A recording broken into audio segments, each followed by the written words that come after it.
La guerre en Ukraine a irrévocablement changé la Russie. Elle l'a transformée une nation qui possédait autrefois une immense puissance et un grand potentiel en une coquille vide de ce qu'elle était, une enveloppe sans vie, un cadavre que ceux qui sont au pouvoir tentent désespérément, mais en vain, de réanimer. Ce n'est pas la première fois que la Russie subit un effondrement aussi spectaculaire, c'est la troisième, mais celui-ci pourrait bien être le plus dévastateur de tous. Pour comprendre pourquoi, il faut d'abord revenir en arrière. Il faut remonter à plus de 100 ans en arrière, pour être précis, jusqu'en 1917, lorsque le premier grand effondrement russe a eu lieu. C'est l'année où la révolution russe a commencé, lorsque le peuple de l'Empire russe, confronté à la pauvreté, à l'inégalité et aux effets dévastateurs de la Première Guerre mondiale, s'est lassé et frustré de ses dirigeants tsaristes. Des manifestations et des grèves ont éclaté, et le tsar de l'époque, Nicolas II, a été contraint d'abdiquer, mettant ainsi fin à plusieurs siècles de règne impérial.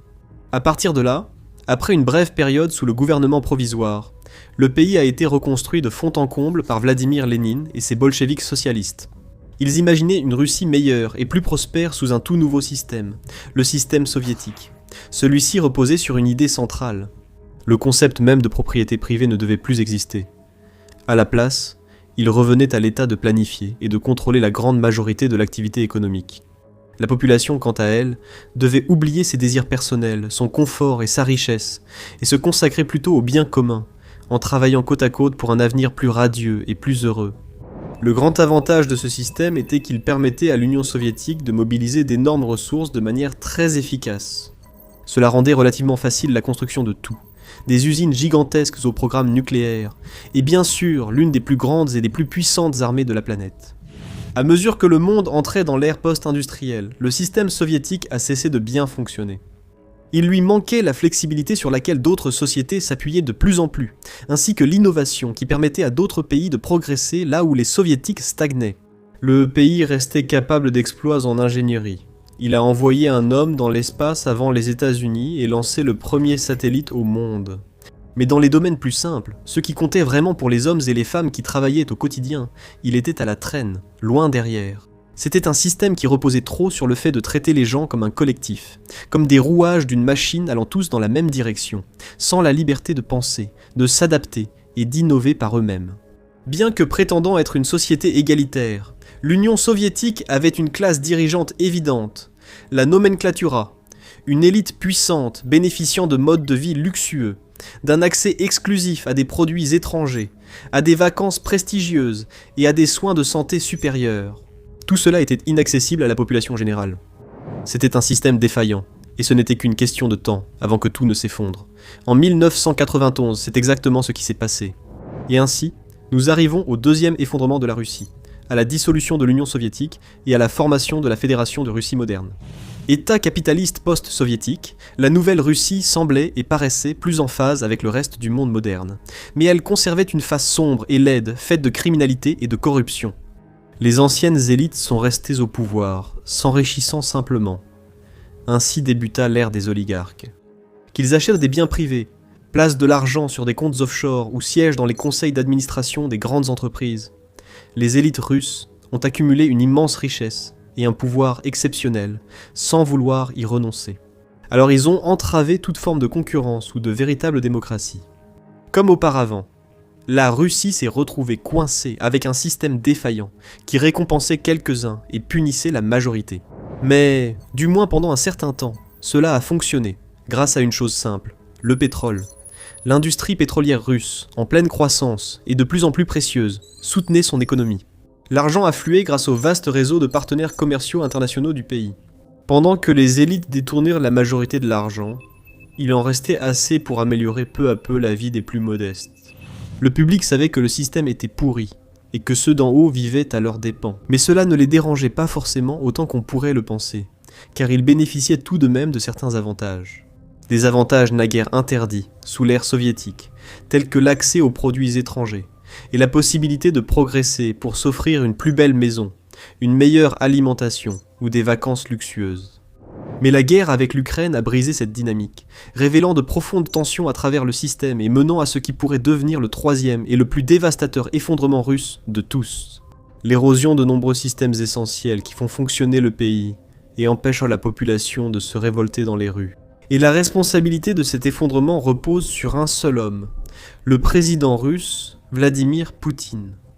Lorsqu'il a pris le contrôle du pays, il y a plus de 20 ans, Poutine a clairement décidé qu'il ne voulait jamais abandonner ce pouvoir, et depuis, il a tordu et remodelé le système politique russe pour servir ses propres intérêts. Mais chaque fois qu'une seule personne reste au pouvoir aussi longtemps, elle doit justifier cette situation. Ils doivent peut-être montrer au peuple qu'il est logique de les garder au pouvoir, année après année, décennie après décennie. Ils peuvent le faire de plusieurs manières différentes. La solution évidente est simplement de bien gouverner le pays, et d'en faire un endroit meilleur et plus prospère où vivre.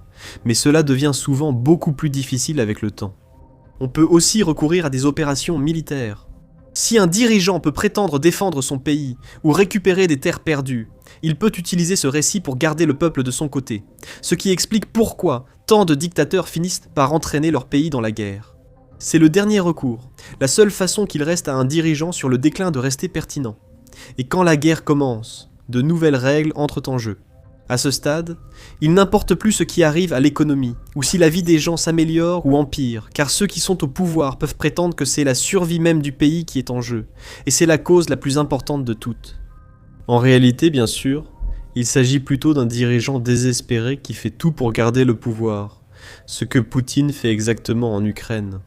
Il voulait assurer sa postérité, entrer dans l'histoire comme le plus grand dirigeant que la Russie ait jamais connu, un Pierre le Grand des temps modernes. Ce faisant, il a déchiré son pays, car la seule raison pour laquelle la Russie parvenait à fonctionner, malgré son système défaillant avant la guerre, c'était grâce à son économie. Elle recevait tellement de revenus provenant des 4 coins du monde, ce qui gonflait les comptes bancaires des oligarques tout en améliorant progressivement le niveau de vie de ceux qui étaient plus bas dans la hiérarchie. L'économie de guerre russe n'est qu'une pâle imitation de ce qu'elle était autrefois. Le Kremlin peut tenter de la défendre. Il peut mettre en avant des usines qui fonctionnent encore, des ouvriers qui sont toujours employés, et des régions qui affichent encore de la croissance. Mais en dépassant la propagande et en observant la réalité économique actuelle de la Russie, un tableau bien plus sombre apparaît. Un tableau d'une économie divisée en deux, avec une première partie dédiée à la guerre, la seconde existant simplement pour financer la première, et les deux parties vouées à l'échec à terme. Au fil des années, une part croissante du budget et de l'activité économique de la Russie a été consacrée uniquement au conflit. Cela comprend notamment les usines fabriquant drones, missiles, obus d'artillerie, ainsi que toutes les entreprises et équipes gérant logistique, transport, carburant, pièces mécaniques, sécurité, recrutement et autres aspects de la machine de guerre du Kremlin. C'est la partie de l'économie que les responsables russes jugent réellement importante, recevant tout le financement, l'attention et le soutien. C'est aussi celle que le Kremlin met en avant lorsqu'il veut affirmer que la Russie ne s'effondre pas, que sa production augmente et que son économie se porte très bien, même face à une isolation internationale croissante et à des sanctions occidentales préjudiciables. La deuxième partie de l'économie, cependant, est ignorée, négligée et passée sous silence. C'est la partie dont Vladimir Poutine et ses proches n'aiment pas parler.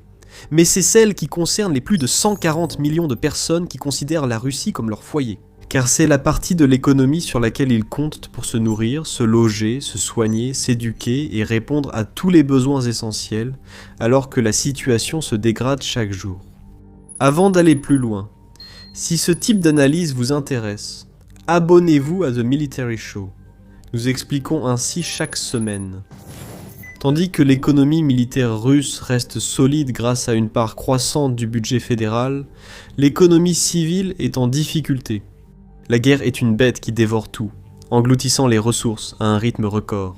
Les gens, le carburant et les matières premières sont tous utilisés pour satisfaire l'appétit extravagant de cette bête, et la population en ressent les effets.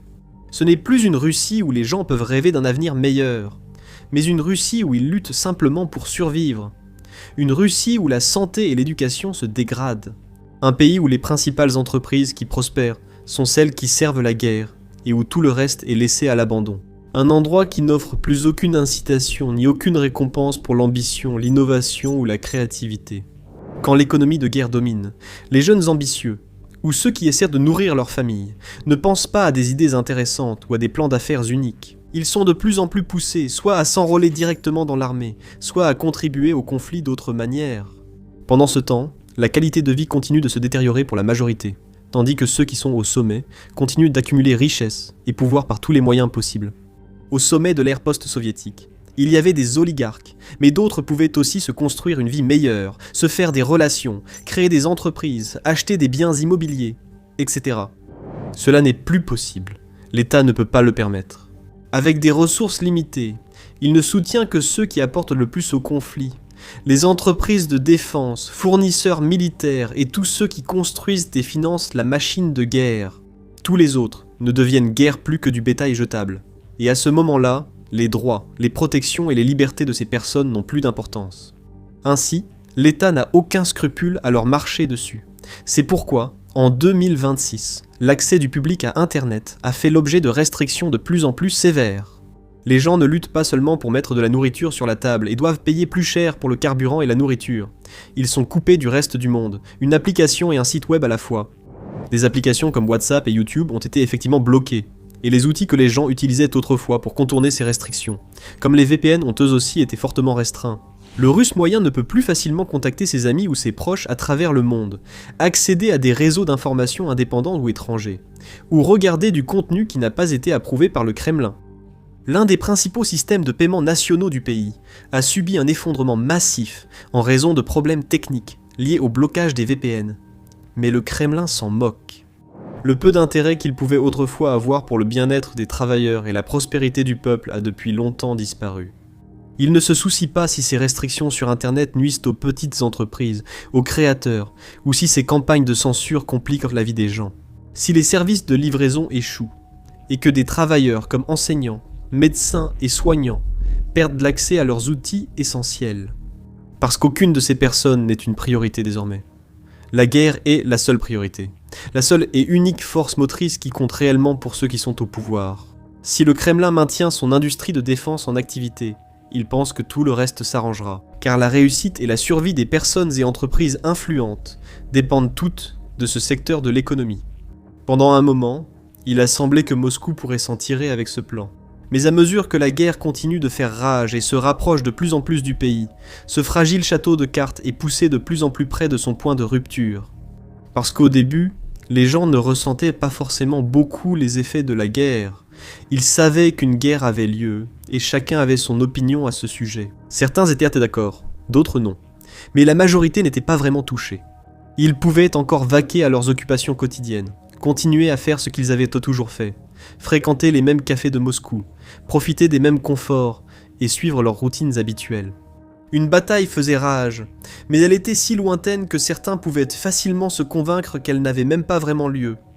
En 2026, cette façon de penser n'est plus possible, car cette guerre n'a plus lieu à des centaines de kilomètres de Moscou, mais non loin, hors des territoires lointains et des zones de combat en première ligne. Elle s'infiltre et se répand dans toute la Russie, imprégnant le tissu même de la vie quotidienne, et cela se produit de manière à la fois directe et indirecte.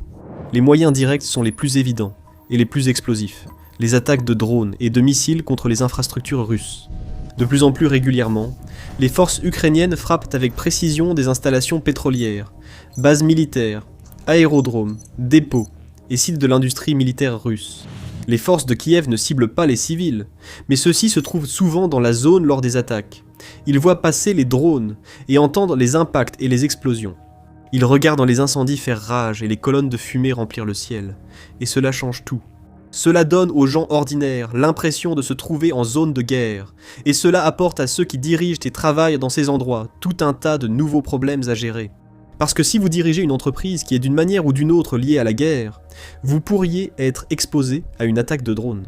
À tout moment, votre usine de production pourrait être mise hors service, vos activités pourraient être anéanties, certains de vos employés pourraient même être blessés ou tués, et vous devez d'une manière ou d'une autre trouver un moyen de vivre avec tout cela. Ensuite, il y a les façons indirectes, dont la guerre rend la vie plus difficile pour les Russes, comme les pénuries de main-d'œuvre causées par tant de personnes valides entraînées dans la guerre et qui finissent mortes ou blessées, et tant d'autres qui fuient le pays dès qu'ils en ont l'occasion. Avec moins de personnes qui travaillent, tant d'entreprises nationales qui échouent, et moins des meilleurs et des plus brillants qui contribuent à la société se dégrade inévitablement. Les transports ralentissent, les services se dégradent, et la pression grandit sur ceux qui trouvent encore du travail. La monnaie nationale a aussi perdu de la valeur. De nombreuses entreprises internationales ont rompu avec la Russie, cessant de fournir des biens et services essentiels, obligeant la population à se contenter de moins. Moins de tout, Moins d'argent liquide, moins de confort, moins de liberté. C'est la recette du désastre. Et à mesure que ce désastre se rapproche, les responsables deviennent de plus en plus paniqués et désespérés. Les États normaux fonctionnent de manière relativement prévisible. Ils élaborent des plans et allouent des fonds et des ressources en conséquence. Ce n'est pas parfait, mais c'est fiable, et cela fonctionne dans une certaine mesure.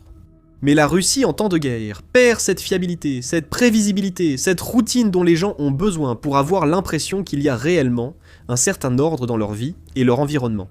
Au lieu de cela, elle glisse vers un régime d'urgence, un état dans lequel la stabilité et la structure sont remplacées par l'improvisation et la spontanéité.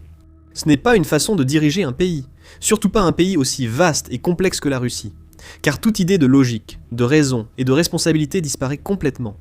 Personne ne sait quelles règles s'appliqueront la semaine suivante.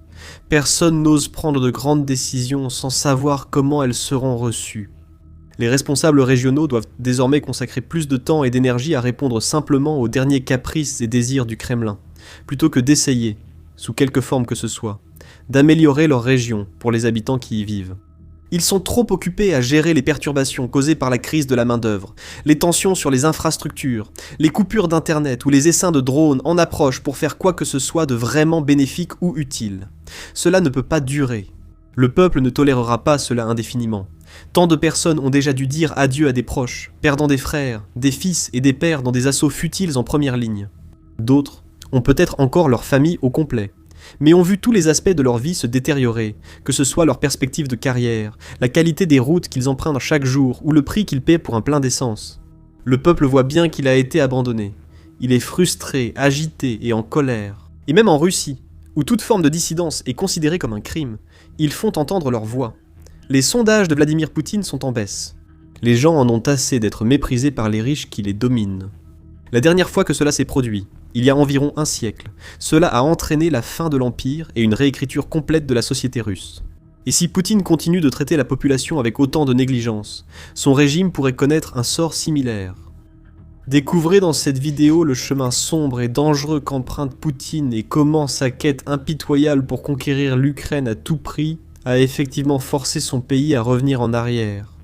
Regardez cette vidéo pour voir comment l'Ukraine déjoue tous les pronostics et accomplit l'impossible grâce à des tactiques et innovations surprenantes pour surpasser la Russie dans tous les domaines clés.